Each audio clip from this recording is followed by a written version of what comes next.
reason that we're having this brown bag lunch is because we received, the Historical Society received a really huge donation not very long ago. It was information from the Emeline area. It came from Scott Flagel, who's the head of the Emeline Friends Association. And the Emeline Friends Association were a 501c3 under the Jackson County Historical Society for a long time. And most of you know my cousin Sherry Wells Reed, Hicks Reed, okay? And she passed away a while back. And all of the things that she had in the way of research, etc., books, photographs, all kinds of wonderful things, she willed in her will to the Emeline, the Friends of Emeline. Well, they felt that they didn't have a suitable place to keep them, so they brought them all to us. So we're talking tubs and boxes full of stuff. And it was fun going through. I really need to thank Kathy Bailey and Eric Peterson. They're librarians, you know, and librarians think differently than most people, very organized. And so they went through everything and helped us sort everything. And so a few of the things are over here on the table, which I would invite you to look at when we're done. They're just interesting things. And you might find the names of your family and your friends in there. Some interesting pictures, which you'll see as we go along, and certainly stories. But the idea was to, before we accession these things and put these things away, some of it will end up in the gift shop, some of it will go to the garage sale, but a lot of the great research, of course, we will be able to keep. And before we put that all away, I wanted to have a chance to make everyone aware that it's here, that we have it. And if you ever want to look into things, this is the place to come, because we'll have a lot of Emeline and Brandon County information from there. And I decided in looking at all of this that I'm old enough now that I can consider myself a primary source, because I have a lot of experiences in Emeline, though I never lived there. So as you can see, a lot of you recognize this beautiful farm. I picked this picture just because I wanted you to just look overall at how beautiful the land is around Emeline, the land in Brandon Township. It's just a beautiful part of Jackson County, the green rolling hills. And it's when you think of East Iron Hill, West Iron Hill, Ozark, Crabtown, Canton, all of those little villages, little places, such historic little places, were in Brandon Township. Brandon Township has just a wonderful history. So tucked away in the middle of all of this was the little village of Emeline, okay? It was 5 miles northwest of the Macocata Caves, if that helps you get oriented. And on this 1893 plat map, I don't know how well you can see that, it shows that at the time there was a general store, an Oddfellows Lodge, a blacksmith shop, there was a church, there was the Emeline School, and there were 2 or 3 houses, all way back then. And like many settlements, Emeline, I think, became a settlement because it was at a crossroads. And people tended to gather at a crossroads. The north-south road went from Dubuque to Iowa City, so as you can imagine, it was pretty heavily traveled for the time. The east-west road was always busy because during that time there were settlers all the time going west, moving west. And it was called the Ridge Road because it ran along the top of a ridge. And though we don't think much of that today, we just know there are a lot of ridge roads around, back in the day that was very important because it was on the very top of the hill. And so it was important because the roads were dirt, they were mud. And so if you were at the top of the hill, the water ran away and you had a much better chance of getting where you were going to go. And ooh, there's a bug on my computer, sorry. That was a little distracting, I don't know what that was. So there's always the story in Emeline that when a drop of rainwater fell in the center of the road in front of the general store, that half of it would flow to the South Fork and half of it would flow to the North Fork. And that's always been their claim. And it's back. Okay, I'll try to ignore it. Okay, If I scream, it's because it bit me. Okay, so this is the 1913 plat map, and maybe you can see that one a little better. And again, because it was at the crossroads, which is why it became a little village, it was simply called the Four Corners for a long time. And as landowners changed, the name changed. So the name of that place changed many times. It was Hamilton's Corners, it was Potter's Corners, Clark's Corners, Alden's Corners, Larkey Corners. So I'm sure those are a lot of names that you will recognize. But finally they decided that it was time for a permanent name. So the name they chose was Emeline. And you can see the spelling there. It was a little unusual. Well, the funny thing is that in all the research that we've done and all the research that the Friends of Emeline did, no one has ever figured out where this name Emeline came from. There were never any Emelines that we have been able to find, especially with this spelling, that ever lived there. And the closest that they could come was some young lady who came here from somewhere and got married at the Emeline church and quickly left and never came back again.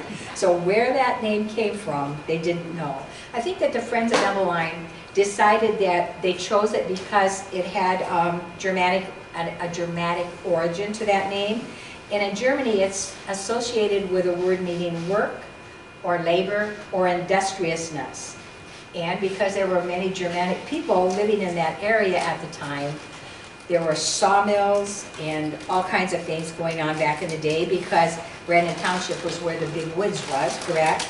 So they decided that they named it that because it would mean something to the German immigrants that were coming, and maybe it would draw them to the area. They would think that it was a place that they could go and work, and so that's the best that they could come up to. If anybody comes up with a better idea, we would really like to hear that. Well, the settlement first appeared on an 1848 map, but we know that it was there way before that. That showed at that time the school and a general store, and I don't have a copy of that. The post office was established in Emeline in December 16th of 1854, and then discontinued April 25th of 1864. And William McFadden was the first postmaster. Then there was not a post office for a period of time until June 19th of 1873, when Samuel Clark became the postmaster. And so they had a post office then until December 14th of 1900. So it just gives you a little back and go. Okay, so according to Levi Wagner, which a lot of you have heard that name before, he was an early historian from Jackson County, wrote a lot of articles in the Jackson County Annals. And one of the stories he told in volume 5 of the annuals, he was talking about the early settlers that came here. And he said that the first settlers came to the Emeline area in 1836. But then there was a large influx of people that came in 1840 and another big influx in 1855. But it was in 1855 a man by the name of Eli Beck came. And he had been a school companion of Levi Wagner in their early days. And sometime along the way, he had accidentally lost the use of his left hand. So because he was limited, because of his handicap, he decided that he was going to build a store. He could run a store. And so he built the first store at what was known then as Alden's Corners, Alden's Four Corners store. And he spent $300 for a stock of groceries. That's what they had. And we believe that this was the beginning, at least, of the Emeline General Store. His business was a success from the start, and 18 months in, his assets had increased to over $1,000. So he turned his $300 into $1,000, and at that time, he sold out.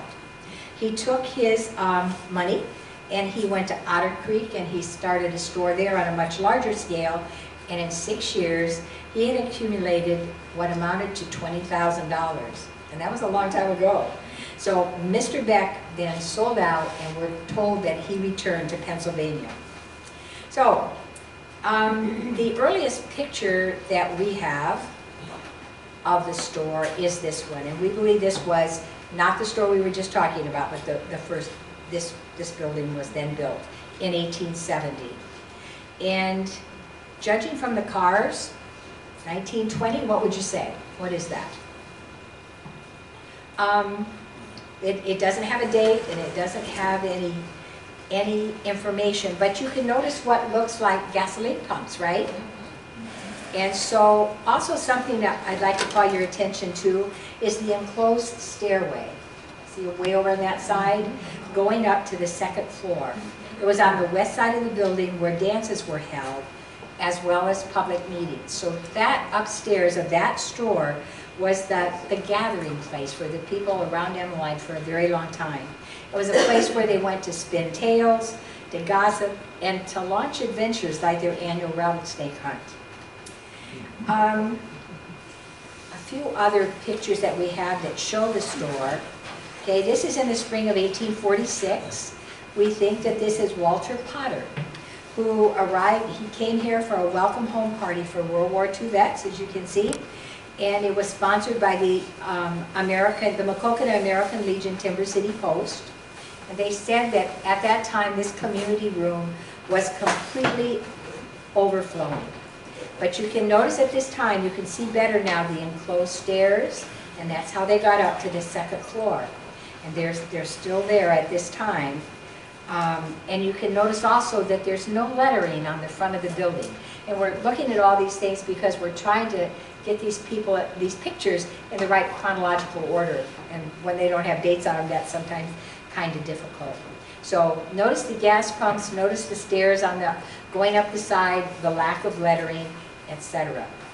So then a couple other pictures of the store. There we see that things have changed a little bit. Okay? So this again, now it has an Emeline sign over it, but the gas pumps are gone, which seems kind of strange to me. And because of the angle, you can't really see whether the entrance to the side is still there or not. And it looks like maybe the store's had a little bit of a facelift, would you say? Looks a little cleaner, a little fresher anyway. And there's one more photo that kind of fits in with this. Again, there's the Emeline store sign, and we can't see that. So there's information that came with this picture about this door right here, okay? And according to the information, it says the open door right there on the right led to the egg candling area, where farmers brought their eggs to sell or trade for other merchandise. And a lot of times it was bartering, it was trading, right? I remember being allowed to help with this process. Eggs were held up to a very bright light to make sure there weren't any little chicks inside. And then they were carefully placed in wooden crates until they were needed. Refrigeration for eggs was an afterthought back then. It just didn't happen. And if the eggs weren't washed, they lasted for a very, very long time. By the time my family, and my family did own this store for a while, by the time my family owned this business, the egg candling area had been moved to a special room in the back of the store. And I remember having to go downstairs in order to get to that. So this part over here became something else. Well, the ownership of the general store is kind of a mystery, and I learned something today. The oldest records that we have show that it was first owned by the Blood family, but we know that is not correct, because this store was in operation long before they came into the picture. Then came the Blood family, and after that, my aunt, Donna Marie Wells, whom we affectionately knew as Aunt Mimi, purchased the store from the Blood family in the early 50s. And I just talked to Joanne Cabin, who brought some things that we can look at. And her family owned the store in between that time. Bob's family. Bob's family, I'm sorry. About, it seems maybe a year and a half, 2 years. Okay, in between the Bloods and my family, maybe. Yeah. Okay, so I did not know that. So that is really, really good information for me, at least.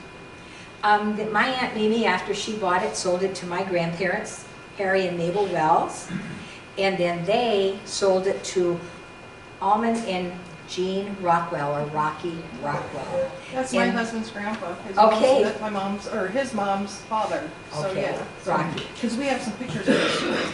Okay, you must share those with us. Yes. Okay, thank you. So I believe, from the courthouse records at least, I believe that that happened in November of 1958. But there's no doubt about it, no matter who owned this store, the Emeline General Store was always the hub of that community. So this is the store in the early 50s, 1953, as you can see. This is the store that I remember, at least, and spent a lot of time there. Once again, there were gas pumps. There was a Conoco station. By now, even though this picture doesn't show it, by now, the outside staircase was completely gone, and the upstairs was living quarters for my grandparents and all kinds of my family from time to time. I don't remember there ever being a kitchen upstairs, though I'm sure maybe there must have been, but my grandmother always cooked on a little teeny stove under the stairs, downstairs in the store, under the stairs leading to the upstairs living quarters. And so I just can remember her there with her little apron, always 2 pins right here, her little apron, and she would be making hamburgers and all kinds of things. But the store was an awesome place, and I hope some of you remember this old store. It was almost like a Walmart because it had everything under one roof, and probably as many different things offered as Walmart does. But it was a Walmart with charm and character because old general stores were wonderful. Everything you could want was found there. Of course, they had groceries, but they had guns and ammunition, and they had boots, and they had overalls, pitchforks and nails and hammers, thread and colorful bolts of cloth. Anything you can imagine was there. Lots of Candy. And lots of candy, you're right. And ice cream, you're right. Well, the ceilings were high, all the way up to the top were the ceilings. And there was a rolling ladder, like you see in libraries sometimes, rolling ladder so they could climb up and get things at the very top shelf. And the story goes that the top shelf in a store like this were never dusty because all the kids like to roll back and forth and back and forth, and that just kind of dusted the shelves. And that's saying a lot because that was on a gravel road, of course. So anyway, we've got a couple more pictures of the Emeline General Store, I think. And I know there are lots more pictures out there, and we sure would love to have copies of them. This one supposedly in 1856. Anybody recognize these people? Maybe you have a picture just like this at home? No? I just remember the old swinging doors that said Sunbeam Bread on them. And then there's another. This is supposedly Ken Hart and his son Tim. So, and as you know, here's the 4 corners, and the store is right on the 4 corners. So that was really fun. I think I forgot something. Okay, so one of the reasons that the Emeline General Store, or any general store, is so popular is because they're usually the first place to have a telephone, right? People didn't have telephones in their homes for a long time, and so everybody went to the store to make their phone calls. That was before the day of the party line, I guess.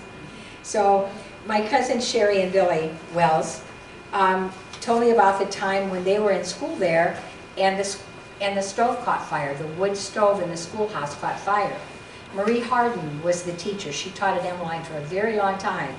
And they tell about how she made all the students stay in their seats, even though there was a fire, and she sent one person running up the hill to the store to call the fire department. Well, everybody else sat in their seats. But they saved the school, and it didn't burn down. And I remember, too, that the first television that I ever saw as a kid sat proudly at the end of a long soda bar that was in the store. Does anybody remember that soda bar? It was a beautiful, I always wondered what happened to it. I hope it didn't burn up in the fire. It was a beautiful old soda bar. Do you remember, John? Not any details. Okay. It was pretty neat. Well, having a television, having a phone, gave the neighboring people around a reason to drop into the store several times a day. And so people, the store was usually a pretty busy place. Don't have many pictures, I should, but I don't have, and I don't know which direction I'm going. There's my grandma and grandpa. But this happens to be one of the few pictures of the inside of the store.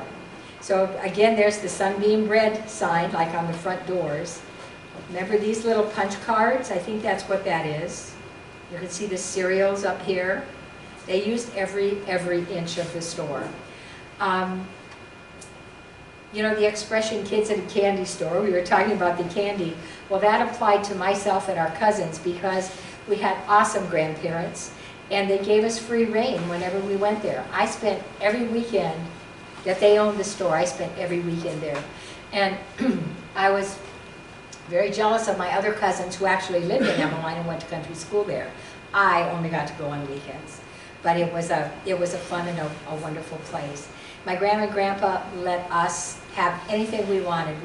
I think that this is the cold case, maybe. I can't quite see it well enough. Anyway, there was a cooler, a cold case where the cheese and the luncheon meats and all of that sort of thing were. There were fresh fruits of every kind, chocolate malts that were to die for from the soda bar, all kinds of things. And we were able to have everything and anything we wanted. So we were a little spoiled. But it's funny, the thing I remember the most is the water. Because when you go to the back of the store, there was a little pump and there was a pitcher, there was fresh water from the well that you would pump. And it was so cold and so clear, and I can remember the taste of that water today. Even, and you just, the more you drank, the more you wanted. Did anybody ever have that experience with fresh water like that? It was so very good that even over the taste of the chocolate malts and all the other things I got to have, I remember the water. And I'm not even a water drinker, so that was saying something. But anyway, it was a fun time in my life. And if any of you have been in the store and had experiences, please share them with us. So one thing that I remember that happened in Emeline, and it happened at a lot of places, Emeline wasn't the only place, but they had a corn for polio drive.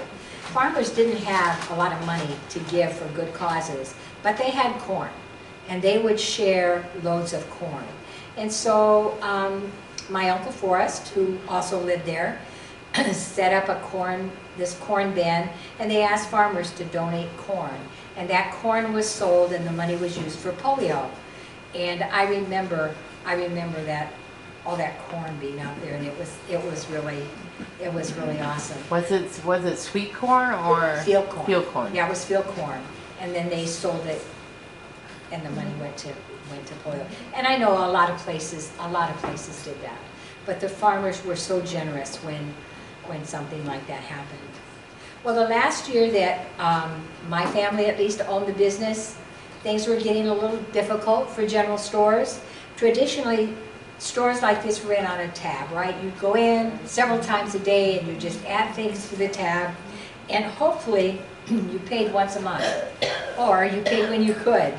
And some of you maybe remember the story that Red Hinton always told about when he was the proprietor of a general store in Fulton, I think. He had trouble collecting his money from the people who read a tab. And there were 2 or 3 grocery stores in Fulton at the time. So their tab would get big and he would be sending them bills. And so they just stopped going to his store and go to the other grocery store or the other grocery store. So in order to solve this, he came up with a very clever Red Hinton idea. When he sent their next bill out, he added about $40 or $50 to the bill. I mean, just not saying what it was, that was just added to the amount. Well, the people got their bill and they looked at their bill and they ran right into the store to protest this extra charge.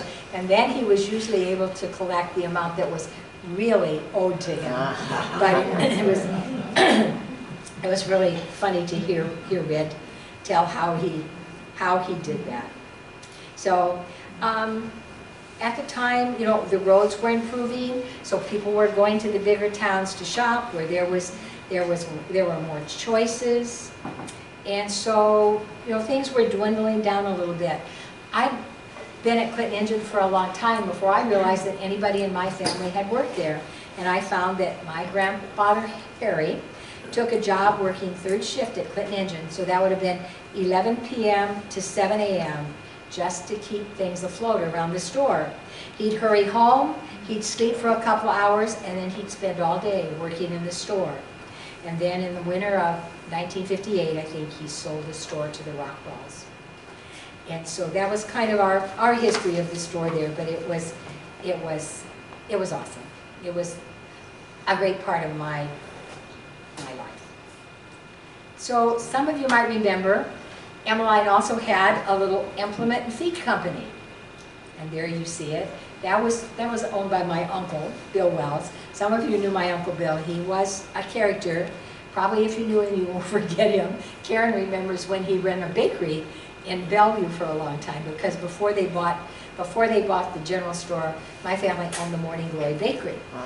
And so they ran that for a long time before selling it to the Dolces. But this is my Uncle Bill's implement and food store, and it was right next to the store, and he sold Ferguson tractors.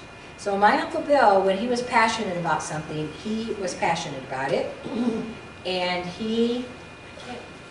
so there he is with his Ferguson tractors.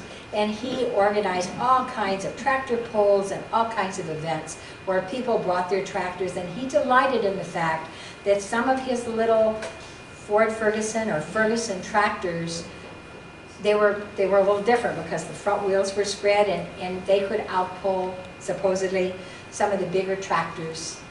And so he was very proud of that. So he ran that for quite a while. Oops. Okay, so there he is. There's my Uncle Bill. Everybody has an Uncle Bill. I know everybody has an Uncle Bill, and probably there were characters too. But he was interesting, and he was fun. So he ran the feed store. He sold the tractors. He sold farm implements, and he which one of all of those feed sacks do you think sold first? Which ones would be sold first?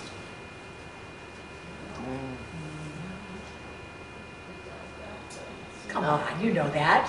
How about the flowered ones? See the ones over here with the flowers? Oh, we were looking at the fabric. So all of the housewives would want the printed feed sacks, because then they would make clothes for the kids and for the family.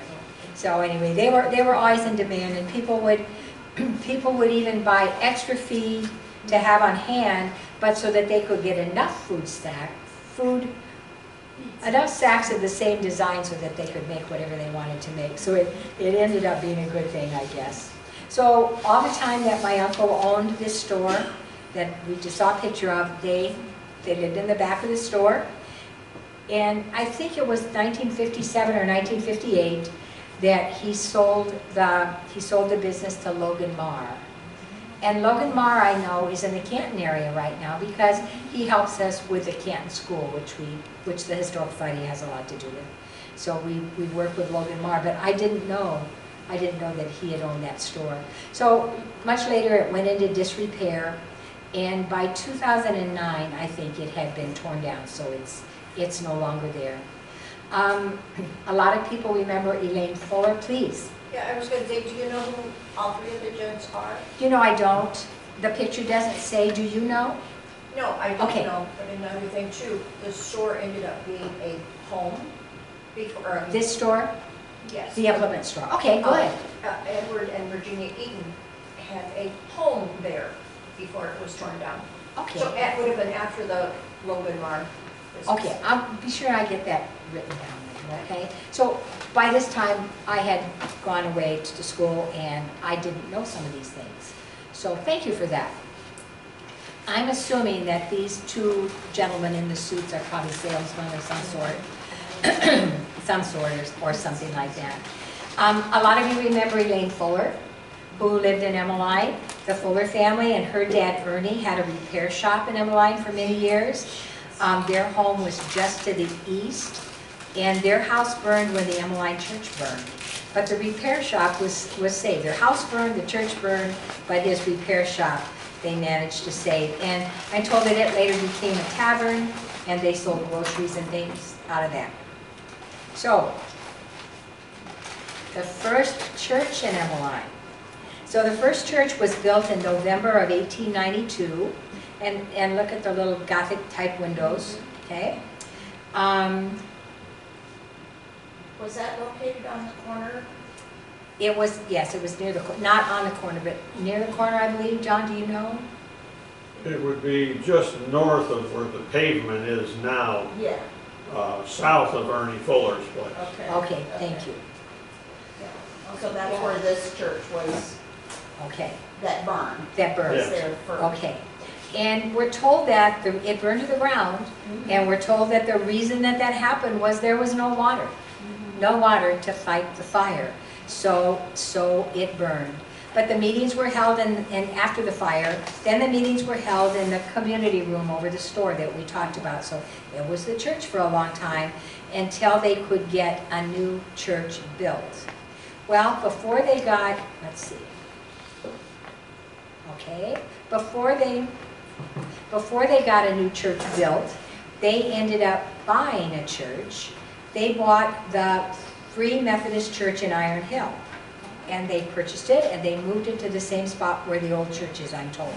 So you can tell the difference. These are squared windows.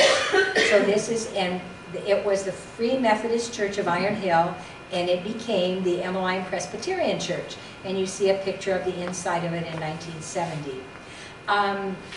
It was said to be a true community church with people of all denominations going there and being members, and that they just had a great organization. And it is the bell from this church that we have, I believe it's upstairs now. We have the bell from this church in our museum. So that's a nice thing to have. Does anybody know whose house this is? Was that Fuller's house that burned when the church burned? See, I don't remember all that. Nobody knows. Okay. And here's Pastor Hodgson and Mrs. Hodgson. And he was the pastor there for quite a while, I understand. So a lot of the other things that were in the Emeline area, there was, whoops, I'm sorry, there's a later picture of the church. And again, I don't know whose houses these would be, but since the church and the Fuller house burned at the same time, maybe. Okay, so in Emeline, as early as 1876, there was a creamery, and you see it there. It was operated by Henry Brady. And if you can see this little map, it kind of shows you where some of the things were. Where the church was, the schoolhouse, of course the store was right here, and I assume, I don't know what that, it'd be too early for that, for the implement store. But you can see the names of some of the people that lived close at hand. Remember, it was Hamilton's Corners, it was Larkey Corners. So these maps are so fascinating, and they tell you quite a bit. But again, that is the little creamery that was there. Another important thing to Emeline, and where a lot of the people from Emeline worked as well as farming, were sawmills. And because Emeline is in Brandon Township, and that's where all of the heavy timber in Jackson County was, known as the deep woods or the big woods, they had a lot of sawmills. And this one was said to be just west of Emeline. Henry Brady was a very industrious man. He was the Emeline postmaster for a long time. He operated a sawmill, this one, just west of Emeline. And again, there were many sawmills. The Hurstville lime kilns gobbled up so much of the wood from our area, but also the sawmills from this area to build all of the houses and all of the things that were made. One of the other sawmills that was prominent there was the one in Pine Run. So it was a sawmill and a cooper shop. It's just an interesting picture, I think. It was 2 miles south and west of downtown Emeline. And it is said to have one time been composed of over 700 acres, this sawmill. It finished cut lumber for many of the houses being built around and turned out thousands and thousands and thousands of barrels, because that was the way people stored things and shipped things back then. So the barrels were really, really important. And then there was another sawmill, this is a little later on, and it was near Emeline as you would go to Monmouth. And this was in the 1920s, and we don't have a name for this. The Friends of Emeline wrote a wonderful book called When the West Was Wild. I put some copies around for some of you to look at. It's really fun. There's wonderful, wonderful pictures, stories of Emeline. One of the stories that I chose to talk about, I mean, there were great people that lived around Emeline. This is Simon Harden when he was in his 80s, I believe. He was a successful farmer near Emeline, and I loved his story. It said, this is all from the Emeline book, it said that he farmed for over 6 decades. He worked as a logger at one of the mills that we just saw. He earned $2 a day, and with that money, he got his farm going. He started farming on a 40-acre tract, which he rented for $100 a year. The only buildings that were there were a log cabin and a barn. That's all that was there. He had 1 horse. His father-in-law gave him another, so he had 2 horses to farm with. And gradually as he could, he acquired a little equipment, and through very hard work, he was able to purchase another 100 acres at $51 an acre. Then, a few years later, he sold it for $91 an acre. And with the money that he made selling that 100 acres, he purchased 401 acres at the cost of $47.50 an acre. Now that farm had 160 acres of tillable land, and the balance was all pasture and in hay. And at the age of 81, this man, Simon, was feeding out 80 head of cattle. He talked about how over the years he was able to double his corn yield through good management practices. He practiced rotation, he used good fertilizers, he planted legumes, and he bulldozed out his gullies. A lot of hard work, but he was extremely, extremely successful. And he was still working hard at 81, and that's when I kind of lost track of him. But I don't know if anybody remembers Simon Harden. Another person that there's stories in the book about are Adam Straub. He had a really fascinating story because evidently he had a pig hatchery. And his annual production per year of pigs right near Emeline was 3,500 baby pigs a year. I just think that's amazing. The Lindemeyer family is mentioned. And neatest of all are the stories about the heart of the people of Emeline, because it tells wonderful stories. Stories like when Don Castile was hurt in an accident, 50 neighbors gathered and came over to take care of his 60 acres of hay. And when H.H. Lovin passed away, they came together again, and they harvested 55 acres of corn. They even undertook a manure hauling bee. Now we've heard of quilting bees and all kinds of bees. This is the first manure hauling bee I have ever heard of, but that was when Neville Edwards was injured.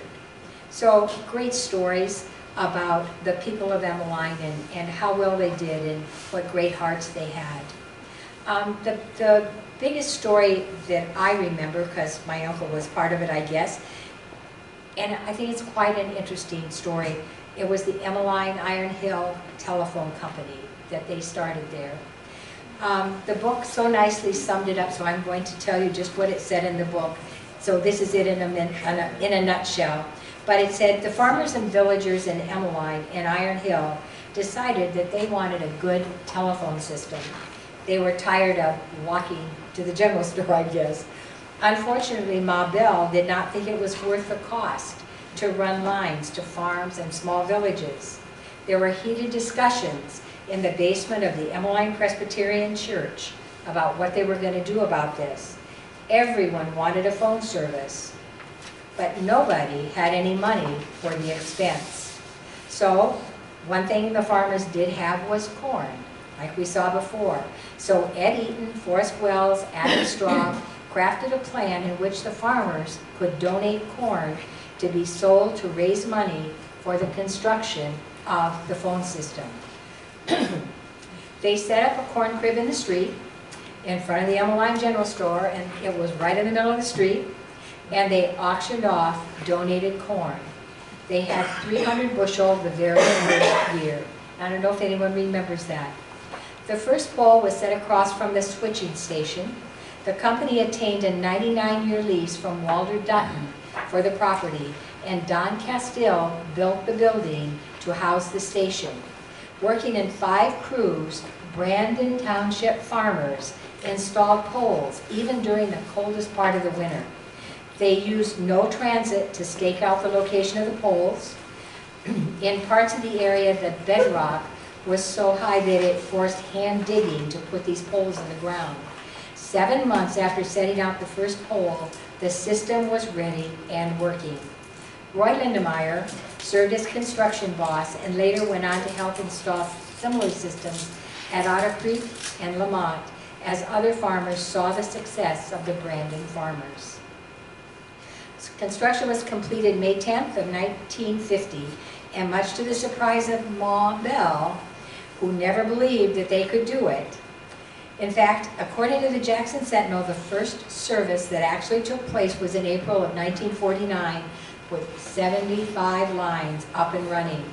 In total, these farmers had run 56 lines servicing 195 subscribers in 3 communities and outlying farms. The Emeline Iron Hill phone system continued for 29 years with donated labor for operating and repairing the system. All the linemen, everything was donated labor, and at the end of that time, they proved themselves, and Ma Bell took over and ran it after that. So I just think that that's an amazing story, that they would conceive of that idea, think that they could do it, not sit around and wait for the government to take care of it for them. So I think that's really fun. They were, the people that lived here, your relatives and mine, they were exceptional people, but they had a lot of fun. In 1921, they had an article in the Excelsior Record newspaper, and they were very concerned about their reputation. They were trying to raise the reputation of Emeline, and 3 prominent citizens went into the newspaper office, and they were demanding a correction to a story. The story was that there was a man named Don Templeton who was caught operating a still, and that he was from Emeline. And they went in to claim he was not from Emeline, and their community maybe wasn't the cleanest with gambling and bootlegging going on, but they were cleaning house, and this is where they were beginning, so they didn't want anybody to think that he was from Emeline. So they were all good neighbors. They had a great time, and they were there for each other. This is one picture that came with a donation that I thought was wonderful. As you can see, it was 1933, called the first annual roll call at Emeline. But to show the pride that these people had in their old homesteads, in 1932, more than 500, I don't know why 32 and 33, but more than 500 people attended this roll call at Emeline. Old clans gathered. The Bradys, the Houstons, the Tracys, the Roars, the Edwards, the Eads, Swifts, Coolies, Browns, Bloods, Robbins, Cabins, Millers, Hills, Larkeys, Hamilton, Clark, Easter, Sades, Fullers, Baileys, Snodgrass, Martins, Aldens, Firsts, Greens, Bowmans, Taylors, Moorhead, Berkeys, Stickleys, Lindemeyers, DeMoss, Duttons, Dodds, Bowlings, Rippertons, the Hoots, the Hardens, the Yarlams, the McCulloughs, the Bickfords, and so on. Glenn Bailey, somebody who we have a lot of things from in the museum, was the master of ceremonies. He was an Emeline person.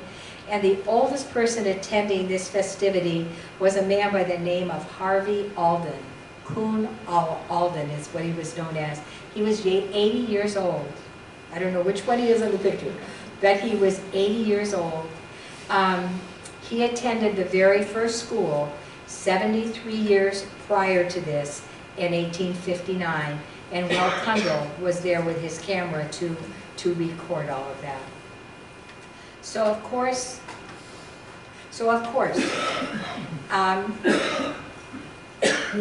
the Emeline School, I think, was legendary of old country one-room schoolhouses. There were, I believe, 146, according to Helen Stoddard, who wrote her master's thesis about one-room country schools in Jackson County. I believe there were 146 little country schools in Jackson County through the years, okay? And some of them we barely heard of, but some of them we know quite a bit about. But maybe the Emeline School is one that we have the most information about.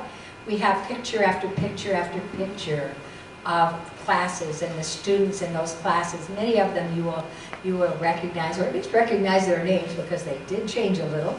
But if you look at some of the books over there, you will see these. But it was just a wonderful thing. We're not going to talk much about the Emeline School now, because the Emeline School is a whole brown bag lunch in itself. There's volumes of pictures and information.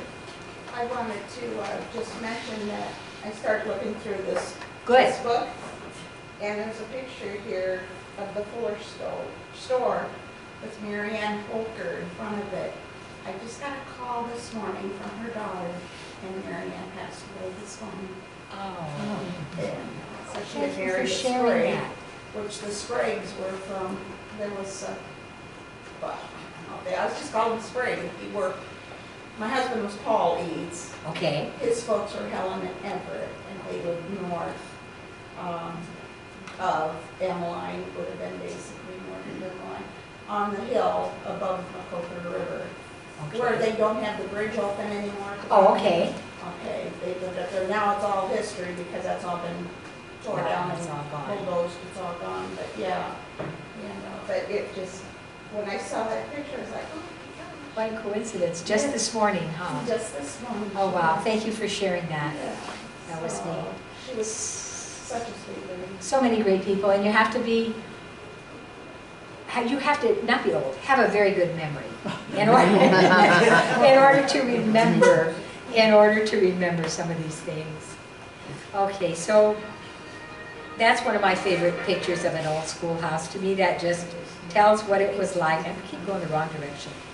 Okay, so here's the class we talked about. Marie Harden is the teacher that made the kids all sit in their seats while they waited for the fire truck to come because the stove was on fire. I'm sure she was an outstanding teacher, and we know her daughter who was an outstanding teacher.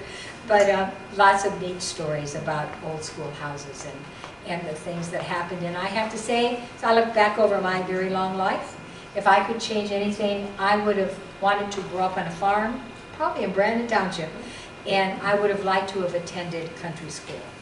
I just think that would have been an awesome, and a lot of you did, so I just think that would have been awesome. I found in some of the things that came in this donation that I thought this was fun. There's just a little hand-drawn map that was tucked in some of the pages, and I think, this is my thinking, I think that this was the bus routes that later on in the 60s they used to pick up the kids to get to school. And you see a lot of names there that you will recognize. But I just thought that was a neat thing. There was a lot of information there. Okay, a very sad day. I'm glad I wasn't here.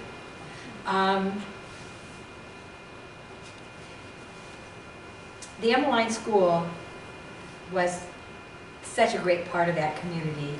And when the school closed in 65, I think, in 65, 66 school term, it was kind of the end of an era. I mean, things kind of changed after that, I thought. But then the next thing that happened to poor little Emeline was the day that the Emeline store burned. It was October 30th of 1970, as you can see.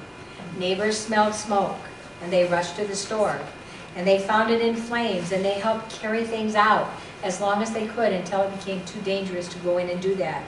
Some reported that fire had reached the ammunition case, and there were bullets flying in all directions. I don't know if that's true, but that's what everybody says. But again, water was the problem. If there had been water, they could have saved the store, probably, but it continued to burn.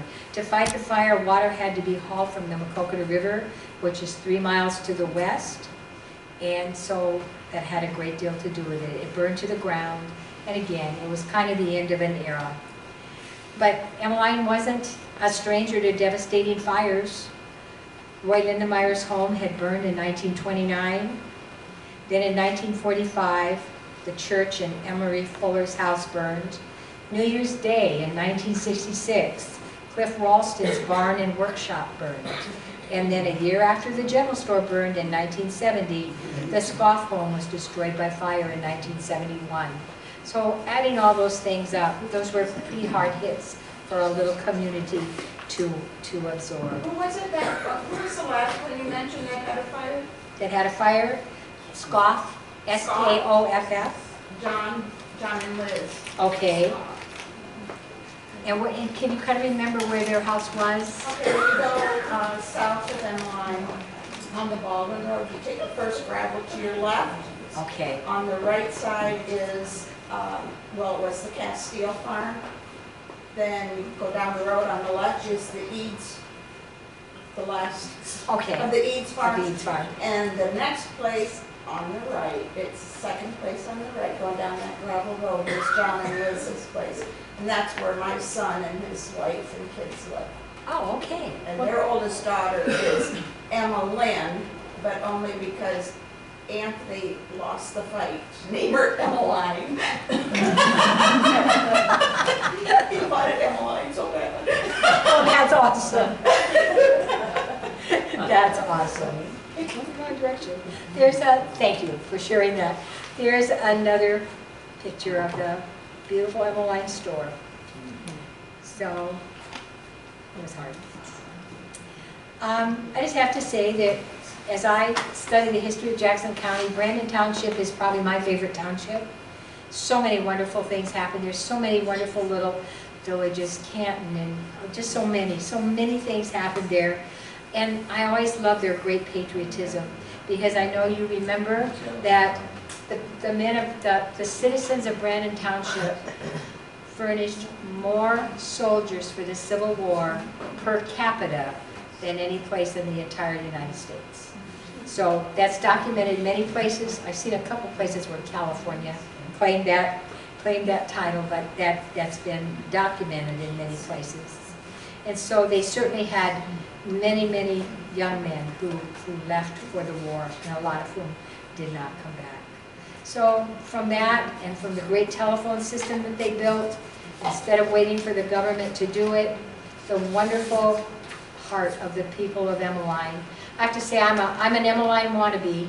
I wish I had been there more, but I'm really proud of Emeline and all the things that it does. Just a little tidbit of talking Yes. about the telephone. I so remember with my parents, we stopped at the Ray Stowers home to pay the phone bill. Oh, is that right? Yeah, I always remember being with Mom and Dad, we stopped there and paid the phone bill. That's awesome. We do have a lot of records of the phone company and all of that sort of thing that we had before.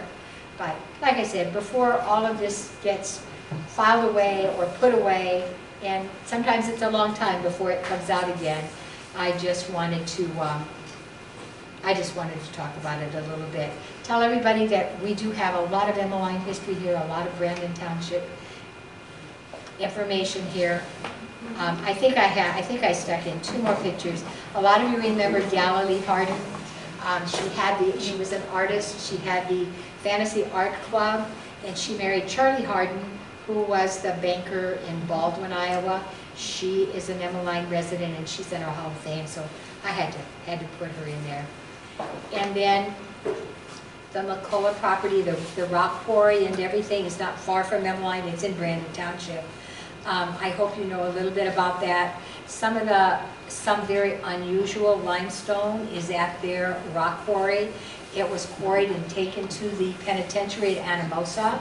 The thing that at Anamosa, though, I understand that you cannot go in the main prison the main administration building anymore. There's something that's part of the, kind of like an architectural wonder, and it's a floating staircase. And I've seen pictures of it only, but it's just amazing. And that was all made from limestone quarried in Jackson County in Brandon Township. The thing that was so special about that is that it could be polished. Could be polished until it looked like fine marble. And that's what had been done to that floating staircase. But here you see them making sap at their quarry. And I think that's the last picture that I have. Anyway, I have to tell you, and I was going to tell this story, not knowing that John Dade was going to be here. But I'll tell it anyway. So I just have to say that one of my proudest days was I was talking to John Dade. It's been several years ago, and he referred to me as Emeline White Trash. And he denies that. He denies that. That's one variation of it. But I just have She to told me when the Diggs moved to Brandon Township, the Wellses moved out. Anyway, I wear that as a badge of honor. I wish I had been from Emeline. So thank you all for coming, and thank you so much for participating. And if you have information and pictures, Marcella. Okay, I was married in 1955, and I was from the Delmer area. Okay. In 1957, my husband bought a farm in Emeline. Oh. The Roar place, right down the hill from the Emeline store. Oh. Where is Emeline? He was taking me to Emeline. But I found out it was a very lovely place to live. Full of wonderful people, And right? then in 1966, when the school closed, my son David started school that year. Well, he had to get on the bus and go to Macocata. Go to But Macocata. the Catskill girls and the Snore girls took care of me. Wonderful stories. And in our huge collection of cookbooks that we have at the museum, we have quite a few Emeline cookbooks of different variations. Finest recipes I've come across. They're wonderful. So, anyway, please look at the things that we have, some of the things that came in. Please share with us. We can copy and give them right back to you. Any photographs that you might have that will help us fill in the blanks to the story of Emeline and Brandon Township. So thank you very much. Don't forget that next week will be Jay Kahn. He will have a wonderful program for you about the trombone player and the music man, Mr. Galushka.